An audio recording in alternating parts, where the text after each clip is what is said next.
आज हम लोग श्री रामचंद्र जी की जो आरती घर में कहते हैं उस आरती का मतलब समझते हैं कि आरती का एक्चुअल मीनिंग क्या है। हम लोग इसको प्रतिदिन पढ़ते तो हैं, लेकिन इसमें कई सारे शब्द जो हैं उन शब्दों का हम लोग मतलब नहीं समझते। तो आइए हम लोग सब लोग मिल करके इसके मतलब को समझते हैं, इसकी क्या मीनिंग है, इसके अर्थ को हम लोग समझते हैं हिंदी में। ठीक है, तो हम लोग कैसे आरती गा रहे हैं? श्री रामचंद्र कृपालु भजुमन हरण भव भय दारुणम नव कंज लोचन कंज मुख कर कंज पद कंजारुणम।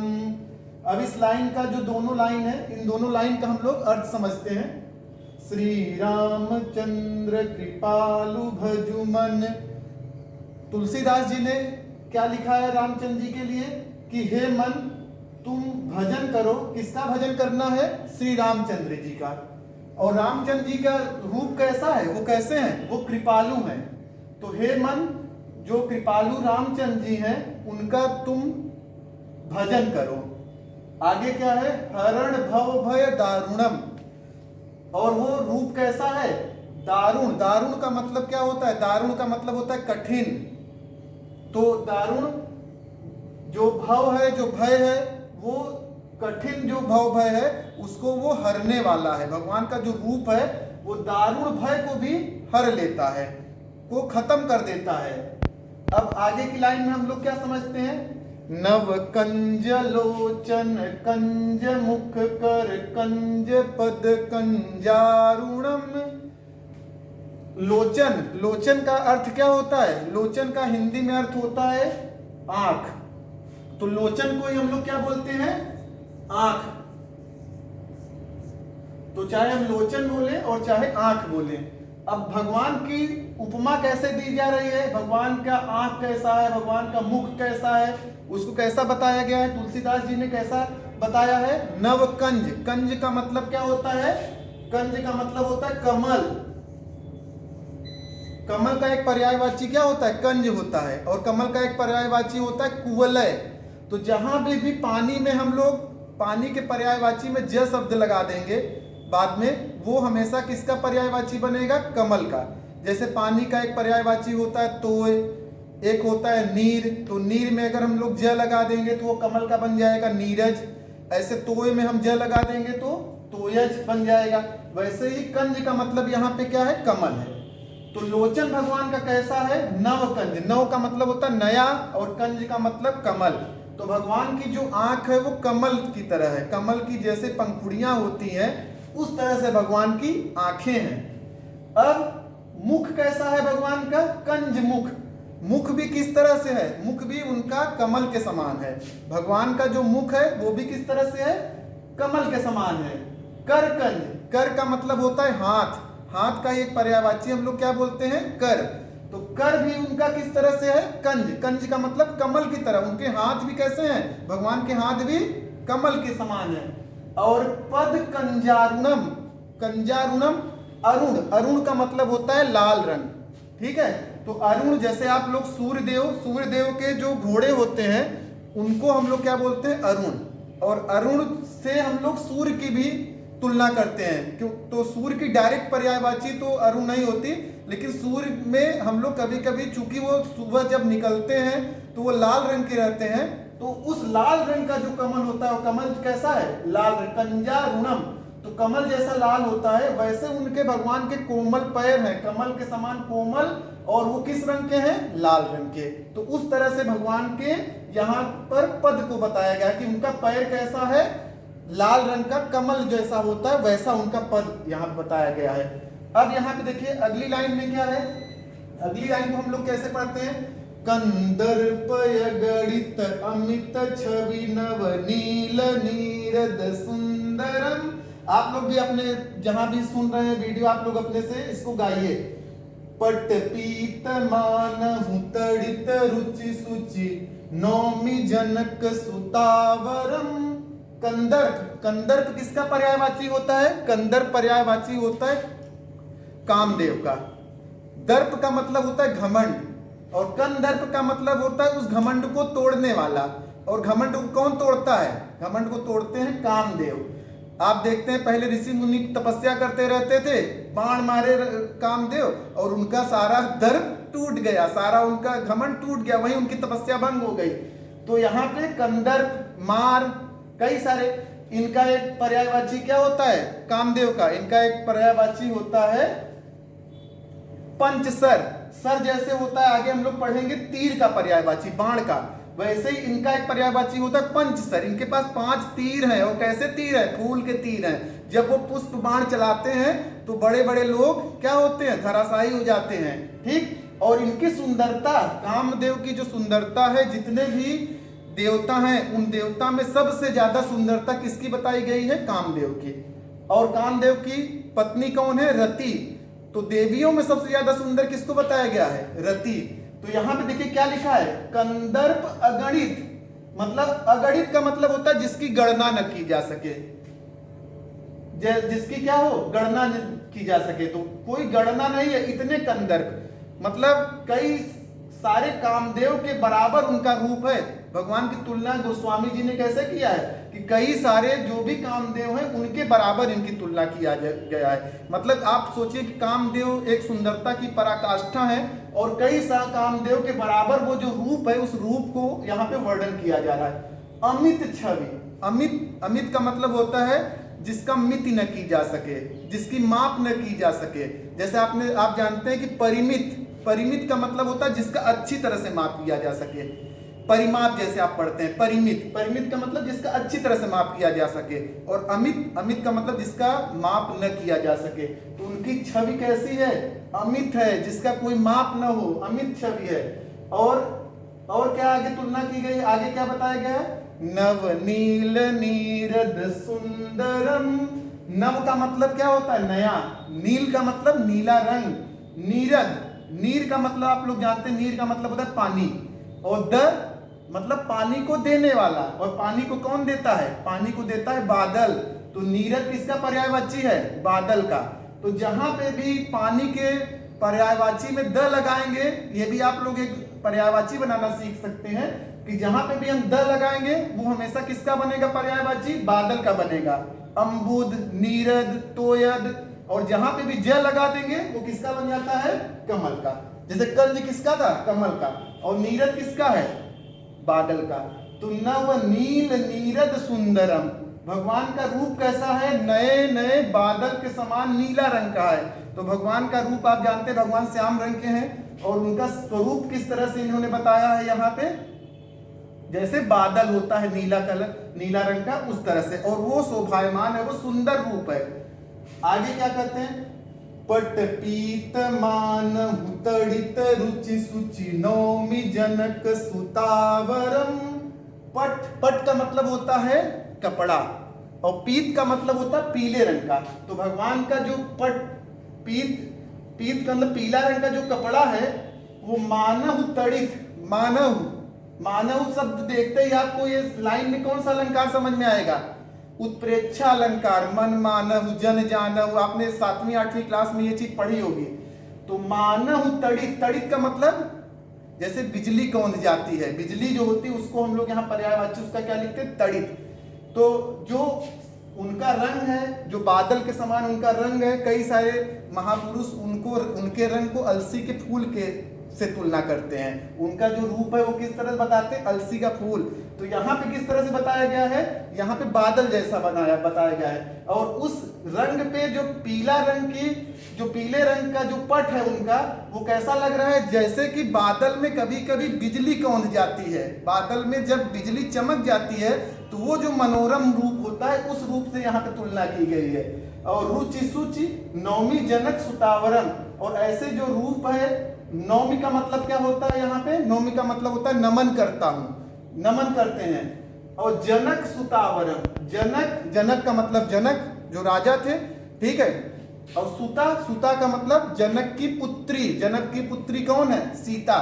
और जनक सुता के वरम, जनक सुता के वर, जनक सुता के वर कौन है? रामचंद्र जी।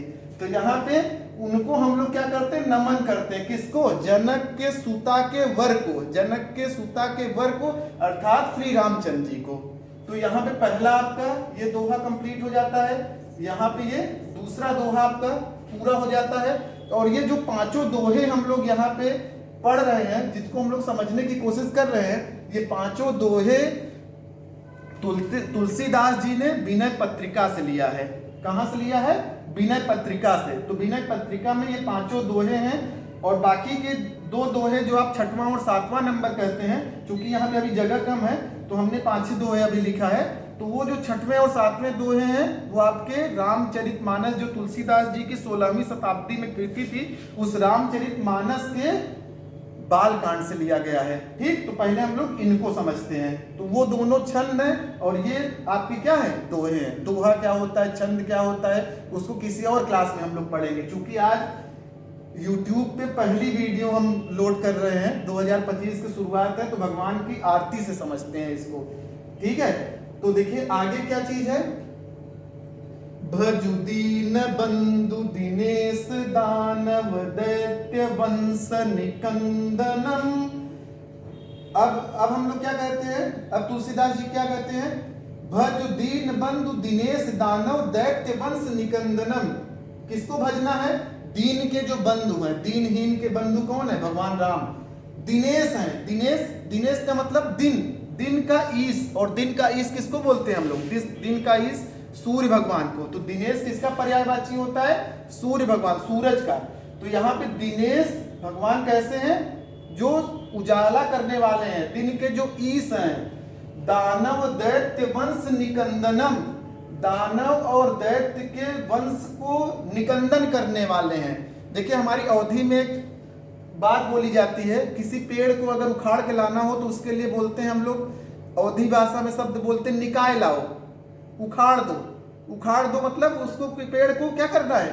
निकाल देना है, उसको निकाय देते हैं। तो यहाँ पे चूंकि आप जानते हैं कि विनय पत्रिका और रामचरितमानस जो तुलसीदास जी ने उस समय लिखी थी वो अवधि भाषा में लिखी थी।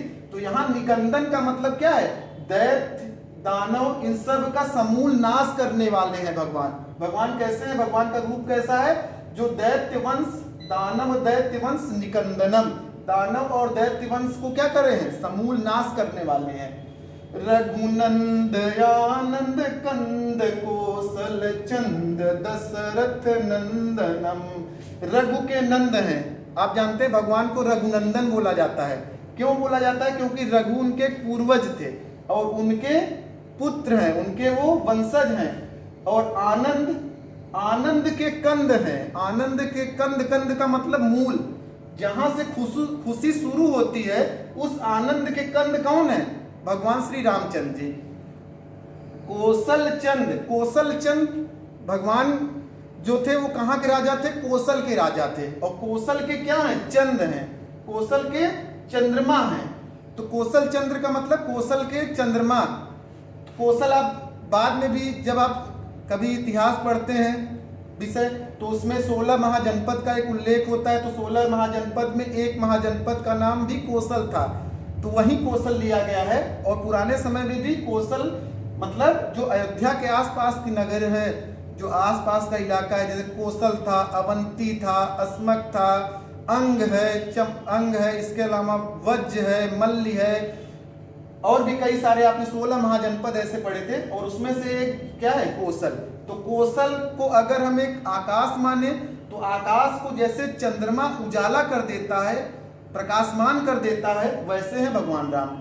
तो उनकी तुलना कैसे की गई है? उनको कैसे बताया गया? कौशल के चंद्र, कौशल के जैसा चांद होता है, जैसे उस आकाश का चांद होता है जो वहां पे अलौकिक छटा बिखेरता है, वैसे उनके बारे में बताया गया है। और दशरथ नंदनम, तो ये तो आपको समझ में ही आ रहा होगा। दशरथ नंदनम मतलब दशरथ के नंदन है, वो दशरथ के पुत्र हैं। अब आगे यहाँ पे देखिए दशरथ नंदनम में 3 दोहे पूरे हो गए। अब आगे क्या है? सिर मुकुट चंदन तिलक चारु दारु अंग विभूषणम आजानुभुज सर चाप धर संग्राम जित खर दूसरम। अब देखिए भगवान की प्रतिमा के बारे में सोचा जा रहा है कि कैसे भगवान का रूप है, उसके बारे में उनकी विशेषता बताई जा रही है इस पंक्ति में। तो सिर मुकुट भगवान के सिर पे क्या है? मुकुट है। चंदन तिलक, सिर मुकुट और तिलक कैसा है? चंदन का तिलक लगाए हुए हैं। और चारु, चारु का मतलब होता है सुंदर। सुंदर जो तिलक है उनका बहुत ही मनोरम है, बहुत ही सुंदर है। और उदार अंग विभूषणम, उनके उदार अंग को वो विभूषित कर रहा है। सिर पे मुकुट है, कान में कुंडल है, तिलक लगाए हुए हैं और ऐसा छवि जो है वो बहुत ही विभूषित हो रही है उनके ऊपर। अब आगे पढ़ते हैं लोग। आ जानु भुज सर चाप धर संग्राम जित खर दूसरम। आजानु, जानु का मतलब होता है घुटना। जानु का क्या अर्थ होता है? घुटना। और आजानु का मतलब घुटने तक। और आजानु भुज, भुज का मतलब हाथ। उनका जो भुजाएं हैं वो घुटने तक जा रही हैं। तो भगवान की जो भुजा है वो कहाँ तक जा रही है? घुटने तक। बहुत ही बिरले लोग हैं जिनका जो भुजा है वो घुटने तक जाए। और कई बार इस प्रसंग को बताया गया कि भगवान क्या है? आजानुभुज हैं। भगवान श्री राम को आजानुबाहु भी बोला जाता है क्योंकि उनकी भुजाएं कहाँ तक जा रही है? जानु मतलब घुटने तक। तो क्या है यहाँ पे इस पंक्ति का मतलब? आजानुभुज सर। सर का मतलब होता है तीर। सर का मतलब होता है बाण। और अभी हमने क्या बताया था? कंदर्प मतलब कामदेव। और कामदेव का भी एक पर्यायवाची क्या होता है? पंचसर। कामदेव को क्या बोलते हैं हम लोग? पंचसर। पंचसर का मतलब कामदेव और सर का मतलब क्या होता है? बाण या तीर। तो कामदेव के पास कितनी तीर हैं? 5 तीर हैं। वो 5 तीर से सबको घायल कर देते हैं। और कैसे तीर है? पुष्प धनवा उनको बोलते हैं। वो जो तीर है उनके पास वो फूलों के तीर हैं। वो फूलों के बाण चलाते हैं तब सबको मंत्रमुग्ध कर देते हैं। तो यहाँ पे लेकिन तीर सर का, यहाँ पे सर का मतलब क्या है? यहाँ पे सर का मतलब होता है बाण। सर चाप, चाप चाप चाप देखिए ये इसको हम लोग बोलते हैं चाप, या इसको हम लोग इंग्लिश में क्या बोलते हैं? आर्क। और चाप को क्या बोलते हैं? चाप को बोलते हैं धनुष। तो चूंकि धनुष किस तरह रहता है? चाप की तरह। तो यहाँ पे चाप किसको बताया गया है? धनुष। तो सर का मतलब बाण और चाप का मतलब धनुष। धर का मतलब धारण किए हुए हैं। और संग्राम जित खर दूषणम, और संग्राम में जिन्होंने खर और दूषण को जीता हुआ है। और खर दूषण आपने सुना होगा, खर दूषण से की वजह से ही पूरी रामायण आपकी आगे बढ़ी थी। तो उस प्रसंग को भी आप जानते होंगे। तो ऐसे भगवान हैं जो संग्राम में खर और दूषण को जीते हैं। उनकी तुलना किससे की गई है? बताया कैसे गया है? खर और दूषण को जीतने वाला। ये चौथा आपका दोहा है यहाँ पे। इति वदति तुलसीदास शंकर शेष मुनि मनरंजनम। इति वदत का मतलब ऐसा तुलसीदास जी ने कहा है। शंकर, शंकर भगवान, शेष, शेषनाग भगवान, मुनि, और मुनि के मन को रंजन। रंजन का मतलब रंजन का मतलब होता है प्रसन्न करना। जैसे मनोरंजन, मनोरंजन को हम लोग क्या बोलते हैं? मनोरंजन। तो यहाँ पे भगवान का जो रूप है वो कैसा बताया गया कि शंकर को, शेष को, मुनियों को, ऋषियों को रंजन करने वाला है, उनको प्रसन्न करने वाला है। मम हृदय कंज निवास गुरु कामादि खल दल गंजनम। और अब हम लोग क्या बोलते हैं? तुलसीदास जी ने अब क्या बोला है कि मम हृदय, हृदय का मतलब मेरे हृदय। और कंज, कंज का मतलब हमने पहले ही बता दिया था, हमने पहले ही समझ लिया था। कंज का मतलब कमल। तो मेरे कमल रूपी हृदय में, यहाँ पे हृदय को ऐसा बताया गया है कमल के समान। तो मेरे कमल रूपी हृदय में निवास करें। जब हमारे कमल रूपी हृदय में भगवान निवास करेंगे, या जिसके भी कमल रूपी हृदय में भगवान निवास करेंगे, कामादि खल दल गंजनम। काम आदि, काम और आदि जो भी काम है, क्रोध है, लोभ है, मोह है, उन सब को, जो भी खल हैं, जो भी हमारे लिए नुकसानदायक हैं, उन सब को दल सहित गंजन कर देंगे। गंजन करने का मतलब उसको सबको क्या कर देते हैं? नष्ट कर देते हैं। ठीक, तो ये आपको वीडियो नए साल पे मिलेगी और ये YouTube पे पहली वीडियो है हमारी। तो चूंकि हम हिंदी सब्जेक्ट नहीं पढ़ाते, लेकिन हिंदी सब्जेक्ट में भगवान की आरती हम लोग घर में सुनते रहते हैं, रोज इन दोहों को हम लोग पढ़ते रहते हैं। तो इसका हम लोग आज अर्थ समझते हैं। क्योंकि हिंदी लिखने की मेरी भी आदत काफी दिनों से छूटी हुई है, तो अगर कोई भी त्रुटि इसमें होगी तो उसको आप इग्नोर करिएगा। और जब YouTube पे वीडियो लोड होगी तो अगर कोई भी किसी को कोई भी लाइन में या किसी भी चीज में डाउट होता है तो आप कमेंट बॉक्स में उस डाउट को लिखेंगे, ठीक है। और जब भी आपके पास वीडियो पहुंचे जिसके पास भी, तो वीडियो को आप लाइक कर सकते हैं, ठीक है। लाइक और सब्सक्राइब कर सकते हैं, तो लाइक भी करिएगा और सब्सक्राइब भी करिएगा। अब इसको देखिए, लाइक और सब्सक्राइब से देखिए हमारे प्रयागराज तरफ एक बात बोली जाती है भौकाल, तो यहाँ अगर आपका लाइक और सब्सक्राइब रहेगा तो लोगों को भी लगेगा, यूट्यूब को भी लगेगा टीचर का भौकाल है, ठीक। तो आप लोग इन चीजों को विशेष ध्यान दीजिएगा। अब देखिए पूरी आरती को हम लोग फिर से एक बार पढ़ते हैं। श्री रामचंद्र कृपालु भज मन हरण भव भय दारुणम नव कंज लोचन कंज मुख कर कंज पद कंजारुणम कंदर्पय गणित यमित छवि नव नील नीरद सुंदरम पटपीत मानहु तड़ित रुचि सुचि नौमि जनक सुतावरम भजु दीन बंधु दिनेश दानव दैत्य वंश निकंदनम। आप जो भी सुन रहे हैं सब लोग अपने में गाएंगे।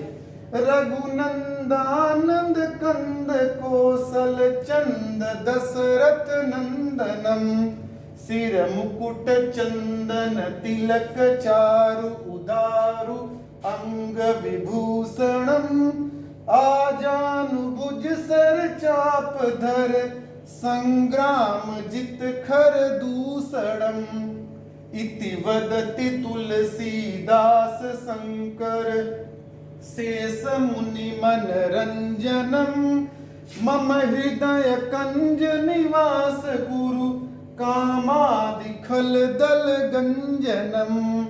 इन्हीं 5 दोहों को आज हम लोग पढ़ रहे हैं, इन्हीं 5 दोहों को समझ रहे हैं। आगे के जो 2 छंद हैं वो आपके कहाँ से लिए गए हैं? बालकांड से, तुलसीदास जी के। और ये 5 जो दोहे हैं वो कहाँ से लिए गए हैं? विनय पत्रिका से। तो आपको जब भी वीडियो आप देखें इसको शेयर करिए, लाइक और सब्सक्राइब करिए, ठीक है। धन्यवाद।